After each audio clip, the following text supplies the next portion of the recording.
Hello everyone, happy Wednesday. I hope that you have enjoyed your Memorial Day weekend and are not too disappointed that you're back to the work week. We've got a lot going on here. It's the end of school for us, so I know that if you're anything like what we are, it's a little bit of all over the placeness. But I wanted to discuss with you today charcoal. There's actually a key difference in charcoal and activated charcoal, or activated carbon, more commonly, accurately called. So I wanted to address those things because when you think of charcoal and you hear it all over the place these days, it's in smoothies to detox you, it's in face masks to pull out blackheads.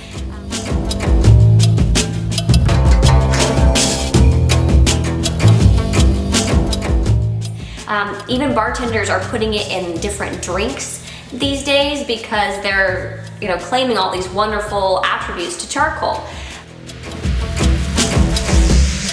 But there is a distinct difference between, barbecue charcoal and activated carbon or activated charcoal. So I wanted to address that, and I also wanted to explain why I feel is vital on a homestead. So we're gonna get into that. First, to go over your basic kinds of charcoal, or what you would think of, is the barbecue briquettes. So something like this is what probably comes to mind first and foremost. Something else would be artist chalk. So pieces like this that you would be using to sketch in different art projects. Well, charcoal and activated charcoal fundamentally are made the same in that there is a piece of matter that is burnt down to create the charcoal. There are a couple of big differences. First and foremost being the secondary phase that the activated charcoal goes through. It's a purification process more or less, and creates a porous element to that charcoal, so that those little pores are actually what create a huge benefit in some aspects, and we'll get into that in a second.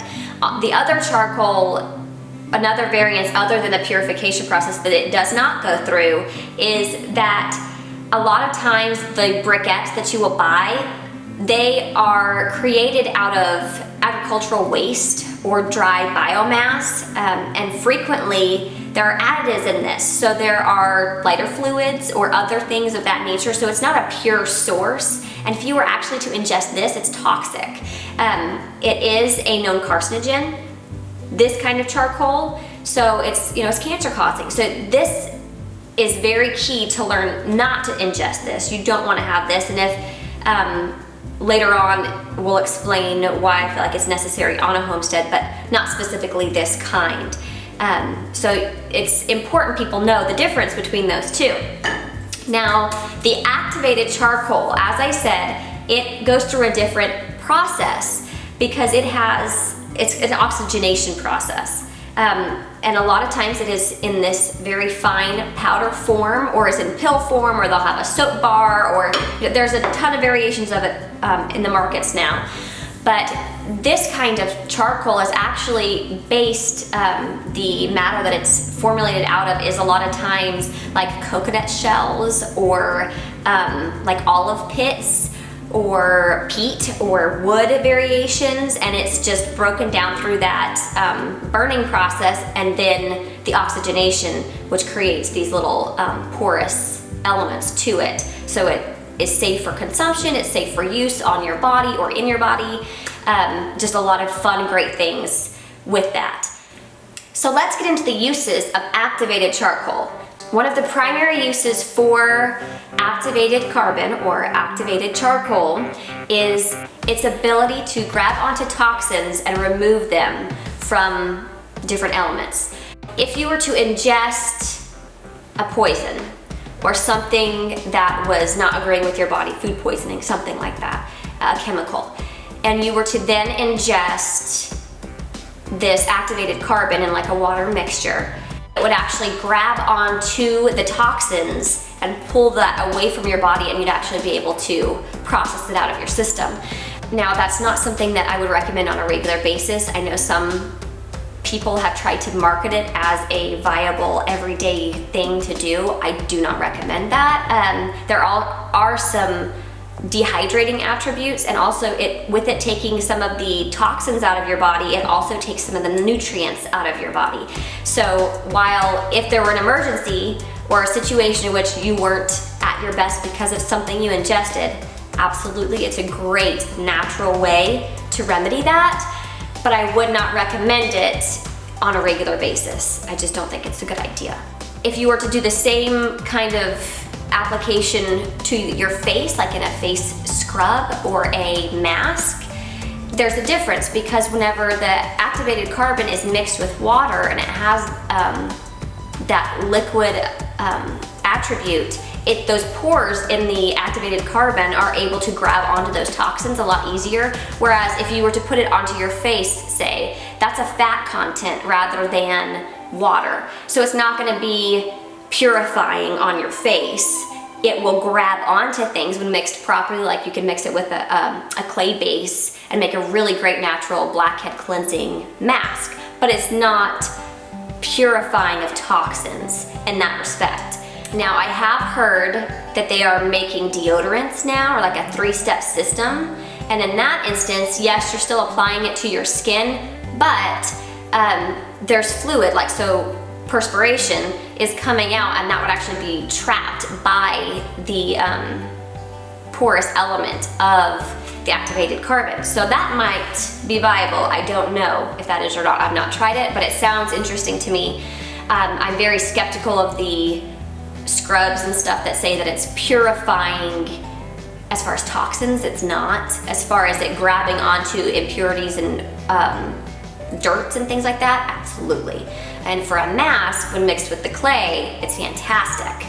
Activated charcoal or activated carbon is great at purifying elements. So the air, water that we drink, if you've ever noticed, like in a Brita filter, the little black tiny specks that end up depositing themselves on the bottom of the filter pitcher are actually pieces of charcoal, because it's used so frequently in water purification. There's even like scalp treatments with it, and pills you can take that you can ingest, and it cleans out your GI tract. So again, I'd mentioned the toxin grabber that it is. It's also a great purifier, kind of piggybacking that concept.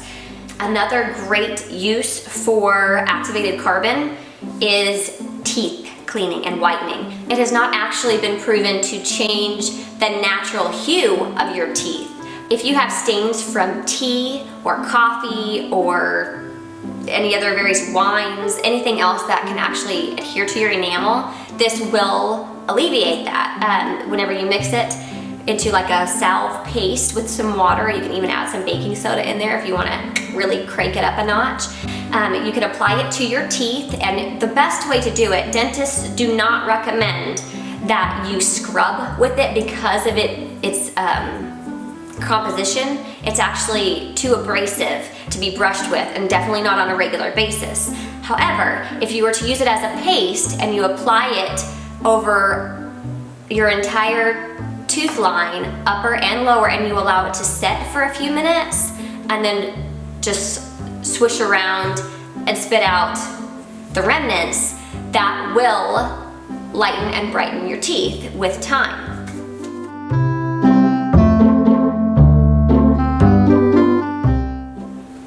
The reason I am such a proponent of activated carbon as a homesteader, a new homesteader, is because of its ability to aid in healing.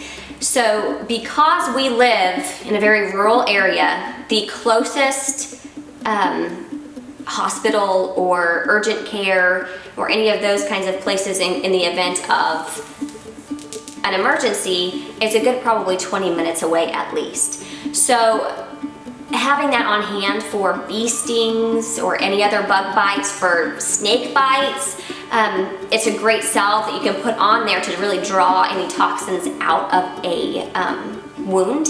But in addition to that, if anyone in our household, any of our fur babies, if anybody were to ingest something that they shouldn't, then this is a wonderful remedy to be able to give you that extra time that you need to get to somewhere where someone can, you know, professionally help you if that is the case, if you need it. So I went into a bunch of other areas in which it's used, as far as air filters, water filters, face beauty stuff, teeth stuff, hair, scalp treatments. There are umpteen million ways you can use activated charcoal, but my favorite is the fact that it potentially could be helping save the life of one of the people and fur babies that I love dearly. So that's why, to me, it is vitally important to have if you are not anywhere close to medical assistance. I like the other attributes as well, and they're fun, but that is the necessity behind the activated charcoal. Not to be confused with, you know, charcoal briquettes. So, thanks for tuning in. I hope that was informative and not making you snooze boring. We'll see you next Wednesday, and thank you so much.